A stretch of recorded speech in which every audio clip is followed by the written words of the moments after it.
Hello students, how are you all? I hope you all are doing good.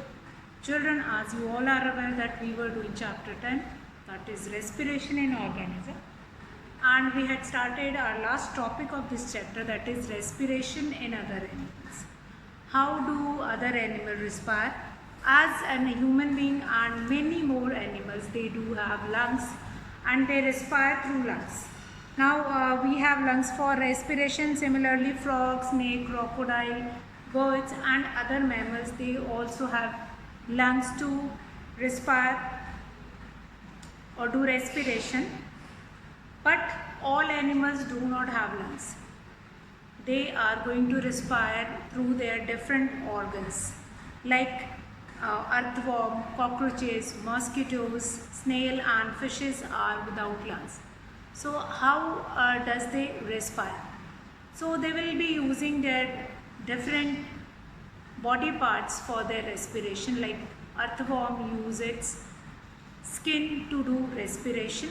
Since respiration is an important process which is helpful in extracting energy for their body work which they require, and without respiration they won't be able to get energy. So it is necessary by all the animals to do respiration, but there are certain ways by that they were doing respiration, like respiration in earthworm. They do respiration through their skin. Now earthworm and leeches, they breathe only through their skin. Now their skin is moist and slimy and has numerous blood capillaries. The exchange of oxygen and carbon dioxide occurs between air and blood in the skin. Now this is called cutaneous respiration. So respiration in earthworm and leeches is known as cutaneous respiration, as well as respiration in frog also. Frog do have lungs, but inside the water they breathe through their skin only. So their moist and slimy skin which is covered with mucus help to breathe frog inside the water. So that again, the respiration process of frog which is inside the water, that is known as cutaneous respiration. Then respiration in cockroaches and other insects. So the respiratory organ in insects, or if I am going to talk about cockroaches, they have fine capillaries, branched air tubes were there which is called trachea. The air tubes form a fine network inside their body and are in contact with the cells. They open on the body surface by spiracles. The spiracles open and close to allow respiratory gases to move in and out of the air tubes. So what is spiracles in the body of such insects? That is, spiracles means small openings of trachea in insects through which air enters into the tracheal tubes and is expelled out. Now what happened, actually the oxygen rich air enters the tracheal tubes through spiracles and diffuses into every cell of the body. Now then how, now this since in this respiration spiracles and the complete tracheal tubes are responsible for do this respiration. So this respiration is known as tracheal respiration. After that, since this topic we are doing, that is respiration in other animals, so now we are going to do respiration in fishes. Respiration in fishes. How does fishes respire? So first of all, fishes, they have gills to do respiration, and the respiration is known as aquatic respiration. That is known as aquatic respiration. So aquatic respiration, fishes and other animals, those who are living inside water, are called aquatic animal, that you all are aware of it. Then their respiratory organs are gills. They breathe through their gills.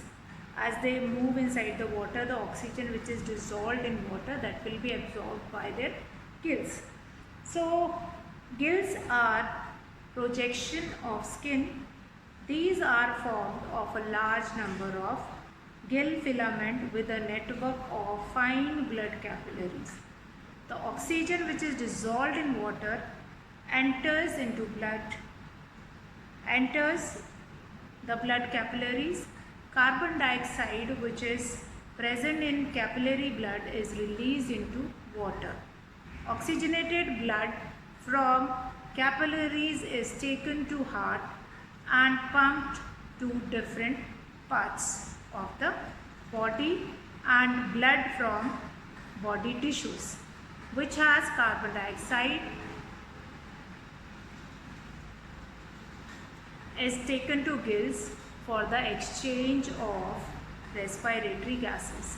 So the complete respiration process which is happening in fishes, that is through blood capillaries, as well as these blood capillaries which are joined with the blood tissues, and then these blood tissues are joining with their gills.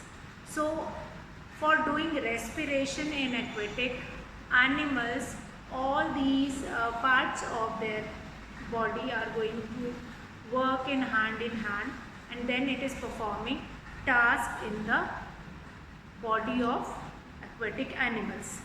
Now, as I just now I have mentioned, like frog which has lungs just like us, but it breathes through skin when it is inside the water, which is known as cutaneous respiration.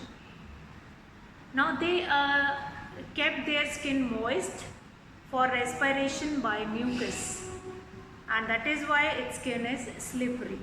So fishes also, if you have touched fish sometime, you will find it out, their skin is quite slippery, and the upper covering of fish, that is quite a bit harder, which help to protect them from other things, which help them to protect from other danger also. Now respiration in fishes, that is complete process of respiration in fishes is depending upon gills. Gills is a major respiratory organ in their body which help them, or which allow them to respire through those gills, and that will be now not only gills are absorbing oxygen which is already dissolved in water, and then that dissolved oxygen is absorbed by gills of fishes. Now exchange of respiratory gases are also there, exchange of respiratory gases will be there. Now the tadpole or larva of frog also has gills for respiration. Now the tadpole, or which is so tadpole or larva of a frog is also living in water and has gills to respire. Now whales and dolphins live in water, but they are mammals, and all mammals have lungs. So they respire and they breathe air through their air holes or nose holes. Whales and dolphins also have lungs, and they often come to the surface of water for inhaling and exhaling of air. When they exhale, they release a fountain of water, which you often find it out in coastal areas. So respiration in fishes, or there are certain mammals also we had been discussing here, like there are certain mammals, those who respire through their mammals are respiring through their lungs only, but if they are living in water also, then also they will be respiring, or they do respiration with their lungs only. So that is all about respiration in fishes. Now we will come to respiration in plants. As plants are also considered as living things, so how does they respire? Now, as you all are aware of photosynthesis, a basic process of plants. So respiration in plants, how do plants respire? Respiration in plants, how does plants respire? So a respiration in plant is, like you all are aware of the process of photosynthesis, that for making their food. Only plants are preparing their food. Rest animals also, they are dependent on plants for their food, and human beings also, they dependent on plants for their food. Those who are vegetarian, non-vegetarian, even that other animals, they are taking plants only, like goat or hens also, they will be eating plants product only, and after that will be eaten by non-vegetarian people. So respiration in plants, how do they respire? So they take carbon dioxide in the process of photosynthesis, and in the presence of sunlight, chlorophyll, water, they are going to prepare their food in the daytime. So how does they respire? How do they do respiration? So there are two processes. You might have heard that while saying, many people, that do not stand under tree at night. So earlier time, what happened in the olden time, or in the earlier time, when the people won't be able to find it out that what are these processes, or they are not aware of these processes, they have such kind of a misconception that there is some ghost is there on that tree.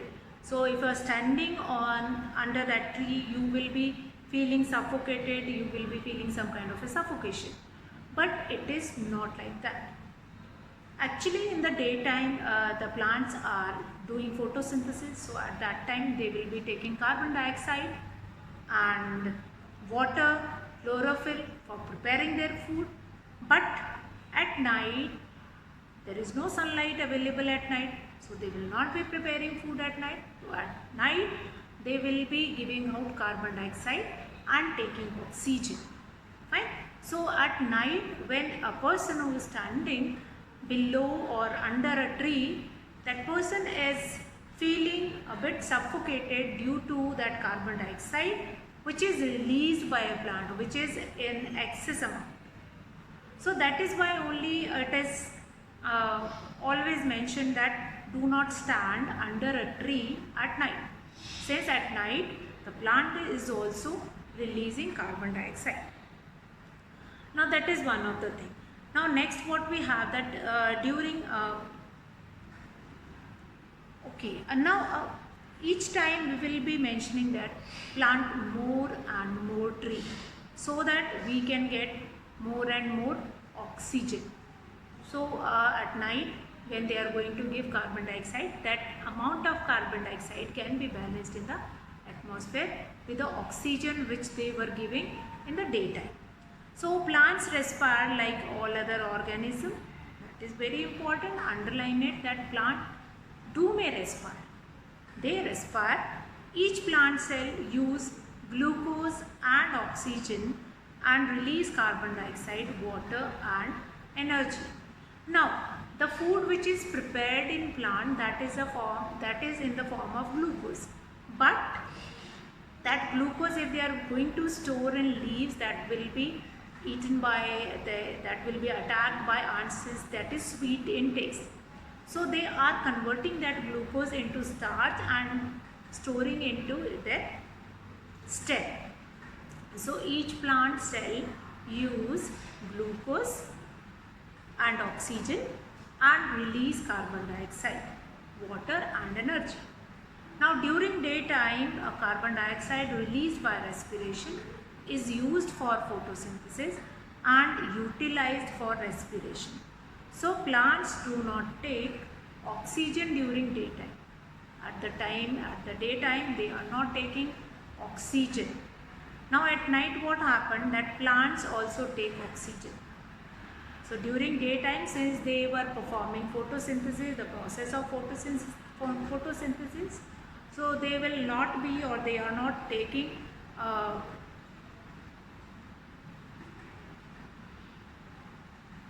oxygen in the daytime, but at the night time they will be taking oxygen and giving out carbon dioxide. Since plants do not have respiratory organs to obtain oxygen from the atmosphere, each part of a plant can independently take in oxygen from the surrounding and give. Each part of a plant can independently take in oxygen from the surrounding air and give out carbon dioxide. Now, transport of gases of plants, that will take place by the process of diffusion only. Now, different parts of a plant have different methods of obtaining oxygen and releasing carbon dioxide. Now, what do you mean by diffusion? This new word, that is movement of molecules. Diffusion means what? Diffusion, that is exchange of gases will happen here. That is movement of diffusion. How they diffuses gases inside their leaves. That is movement of molecules. Movement of molecules in all directions. In all directions. Find movement of molecules in all directions. Means wherever they are going to find their space, if they enter into leaf of a plant, wherever they are going to fix with, they go on that particular place. Now in leaves, the leaves have tiny pores which is called stomata. Now the exchange of gases in leaves occur through these tiny pores only. So in leaves, the base of leaf, like under the leaf, we have stomata. These small pores we have in the leaves, that is known as stomata, which is responsible for exchange of gases from the atmosphere. Exchange of gases will happen from the atmosphere. So young stem means, then this is a respiration process in leaves. Now young stem means that is green or fleshy stem.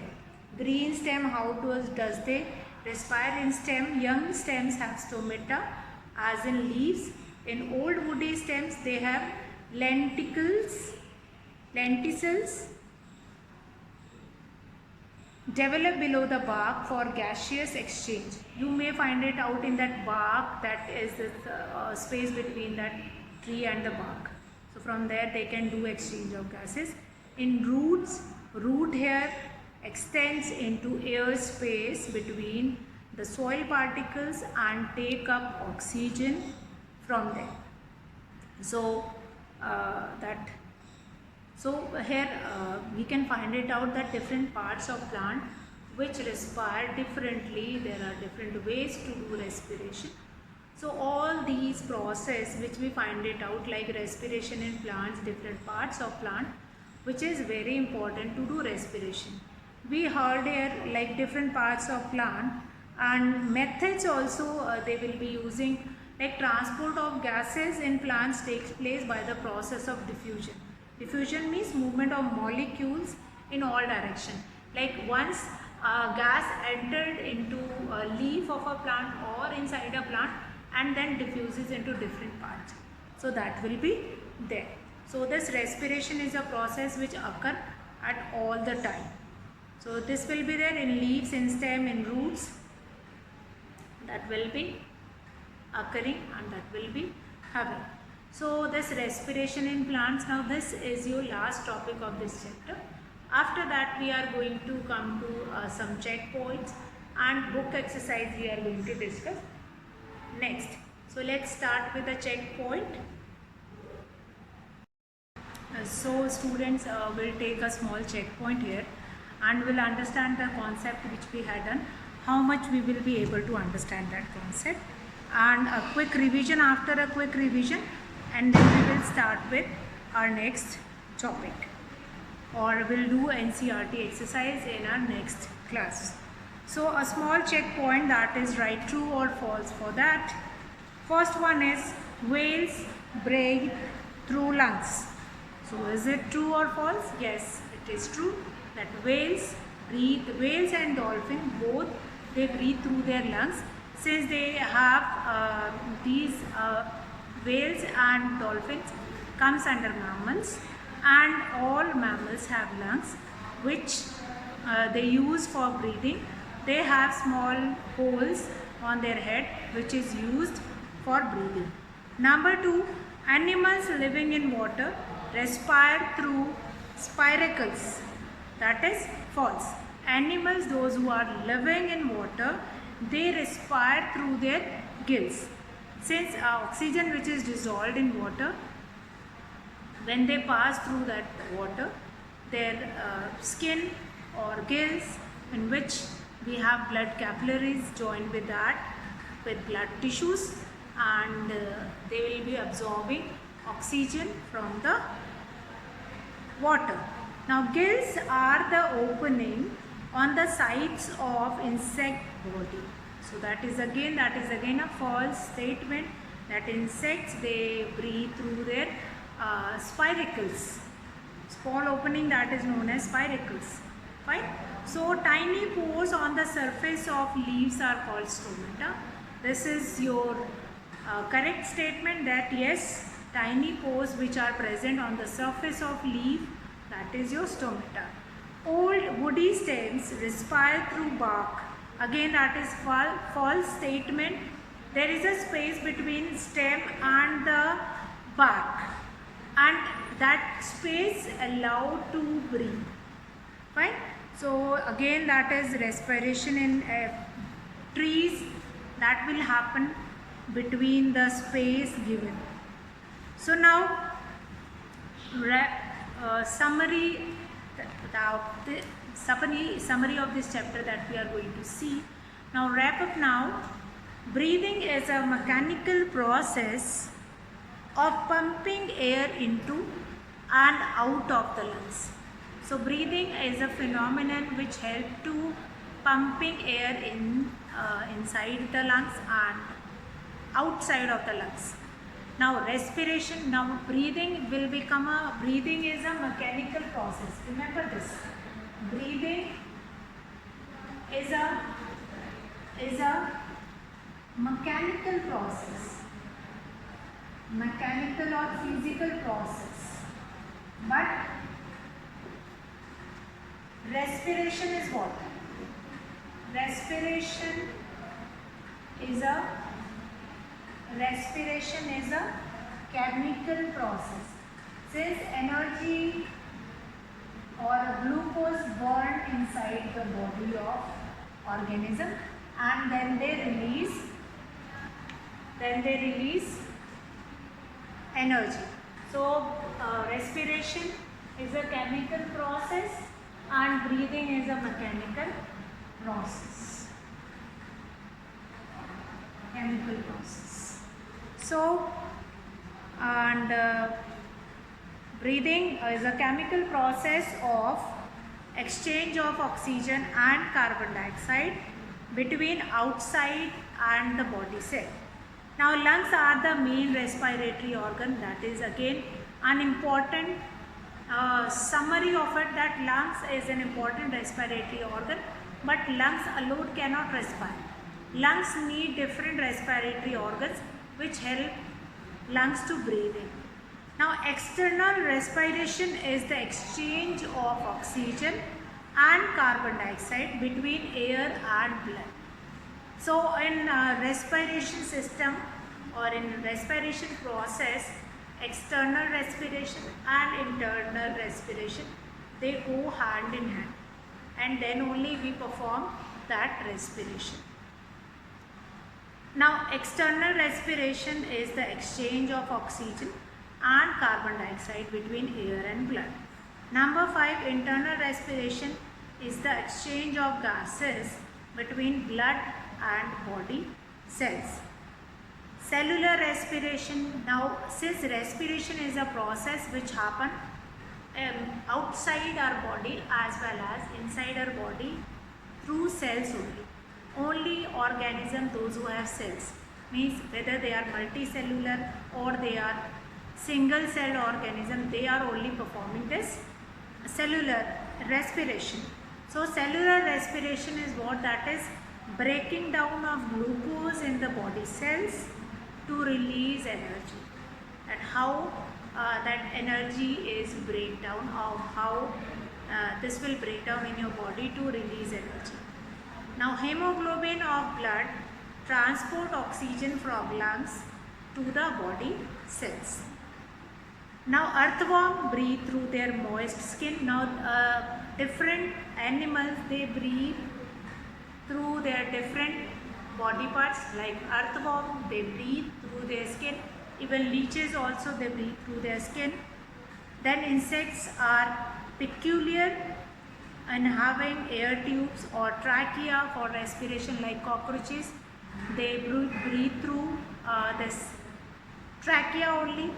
Then next is aquatic animals like fishes have gills. They obtain oxygen which is dissolved in water. They obtain oxygen which is already dissolved in water. Next is leaves and young stems have stomata. Old woody stem have lenticles and roots have root hair. So lenticles are responsible to breathe in old woody stem. Roots, hairs are going to help roots to breathe inside it. So leaves and young stems, they have stomata. Old woody stem have lenticles and roots have root hair for exchange of gases in plants. Now children, with this we had finished with our this chapter, that is your chapter 10, that is respiration in organism. So in our next class almost we have done a quick revision of this chapter, as well as we had done checkpoint also. Now in our next class we are going to start with our next chapter, and explanation we are going to do it in the classroom. Question answer or NCERT book exercise. Now there are few things which is very important, as well as like process of respiration. What are the different steps of respiration? That must be clear to you all. Next is what is the difference between breathing and respiration? That also will be clear to you all. Then what is the difference between breathing and respiration, certain points? What type of process will be there? Then phenomenon related to that. Activity, what do we breathe out? Which gas you are releasing when you breathing out? So that is an important activity also, which is given in your book, that you can go through it and then you can do that. So that all is important, that you all can go through with all these concepts. You can read that chapter thoroughly, and then we will be doing the exercise in the class itself, and after that we will be starting the next chapter. And meanwhile your half-yearly exam is also coming. So the chapters which are coming in your half-yearly examination, you just do practice of those chapters, revision of those chapters, complete your work, and we'll be having our experiment classes also, that you are supposed to complete it in your lab manual. That is again important, that you will go through it and you will complete your work. That also supposed to write it down in your exam sheet. So experiment also you remember it, to write it in your exams. So I'll finishing the class here. That's all for today, children. Have a good day.